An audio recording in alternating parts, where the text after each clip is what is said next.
আসসালামু আলাইকুম। Welcome to YouTube my channel. আমি হজরত আলী। আজ আমি আলোচনা করব নবম ও দশম শ্রেণীর গণিতের খুবই গুরুত্বপূর্ণ বিষয় পরিসংখ্যানের সংক্ষিপ্ত প্রশ্ন নিয়ে। কেন্দ্রীয় প্রবণতা কাকে বলে? কেন্দ্রীয় প্রবণতার পরিমাপক কয়টি ও কী কী? উত্তর: উপাত্তসমূহের কেন্দ্রীয় মানের দিকে পুঞ্জীভূত হওয়ার প্রবণতাকে কেন্দ্রীয় প্রবণতা বলে। কেন্দ্রীয় প্রবণতার পরিমাপক তিনটি, যথা: 1 নম্বর গাণিতিক গড়, 2 নম্বর মধ্যক, 3 নম্বর প্রচুরক। বিচ্ছিন্ন চলক ও অবিচ্ছিন্ন চলক কাকে বলে? উদাহরণসহ লিখো। উত্তর: বিচ্ছিন্ন চলক যে সকল চলকের মান শুধুমাত্র পূর্ণ সংখ্যা হয় তাকে বিচ্ছিন্ন চলক বলে। যেমন, জনসংখ্যামূলক উপাত্তের চলক হচ্ছে বিচ্ছিন্ন চলক। অবিচ্ছিন্ন চলক: যে চলকের মান যে কোনো বাস্তব সংখ্যা হতে পারে সে সকল চলককে অবিচ্ছিন্ন চলক বলে। যেমন, বয়স, উচ্চতা, ওজন। মধ্যক কাকে বলে? উত্তর: কোনো পরিসংখ্যানের উপাত্তগুলো মানের ক্রমানুসারে সাজালে যে সকল উপাত্ত সমান 2 ভাগে ভাগ করে সেই মানই হবে উপাত্তগুলোর মধ্যক।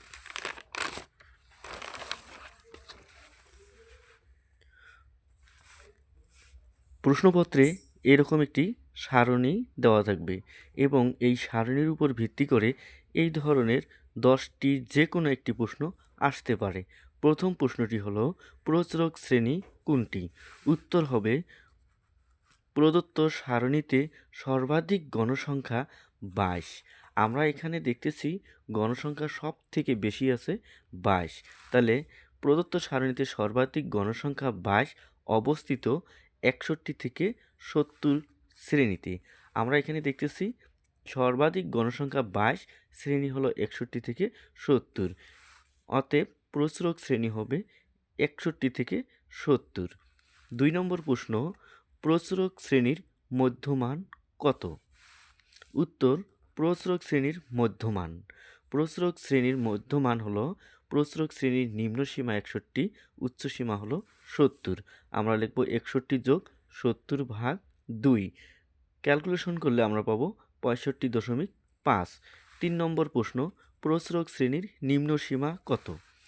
প্রচুরক শ্রেণীর নিম্নসীমা, যেহেতু প্রচুরক শ্রেণী 61 থেকে 70, অতএব প্রচুরক শ্রেণীর নিম্নসীমা হলো 61।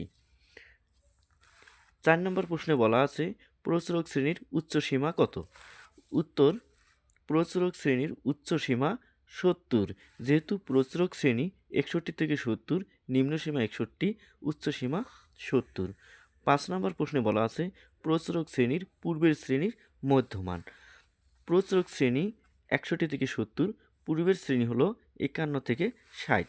উত্তর লিখব, প্রচুরক শ্রেণীর পূর্বের শ্রেণী 51 থেকে 60। অতএব প্রচুরক শ্রেণীর মধ্যমান 51 যোগ 60 ভাগ 2। ক্যালকুলেশন করলে আমরা পাবো 55.5। 6 নম্বর প্রশ্নে বলা আছে, প্রচুরক শ্রেণীর পূর্বের শ্রেণীর নিম্নসীমা কত? উত্তর: প্রচুরক শ্রেণীর পূর্বের শ্রেণীর নিম্নসীমা 51।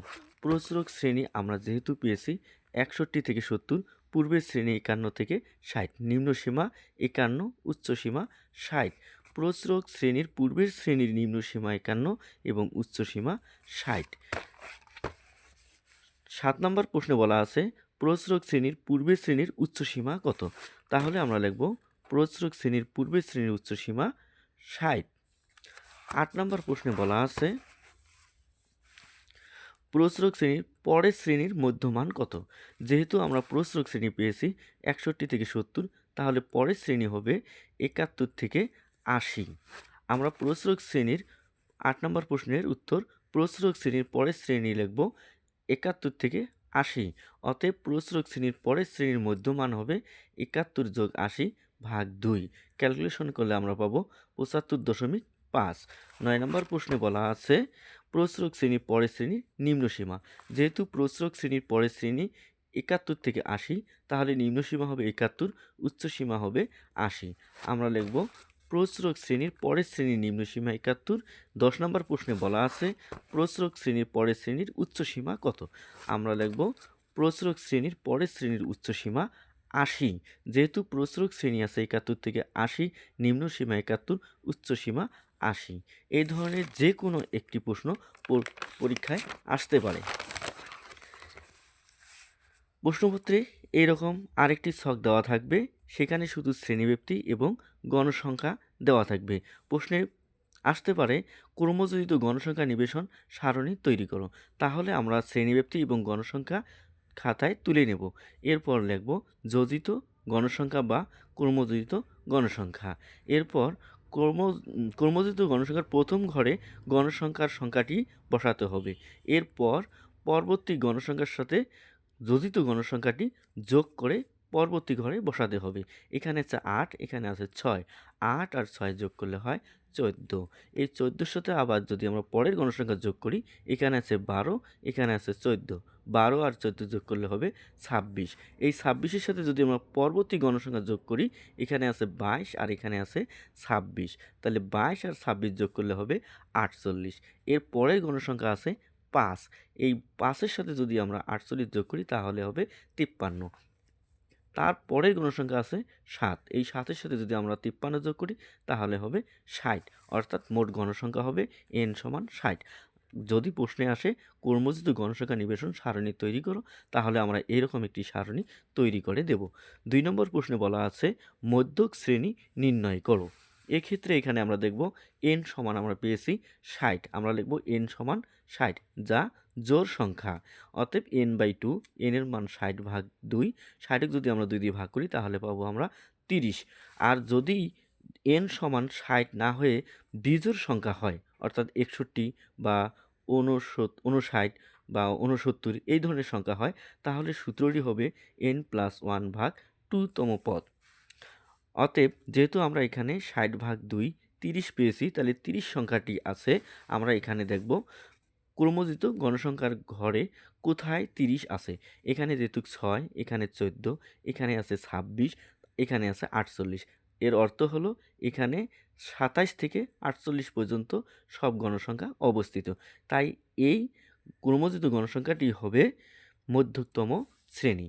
আমরা মধ্যকতম শ্রেণী তাহলে পাই কত? ৬১ থেকে ৭০।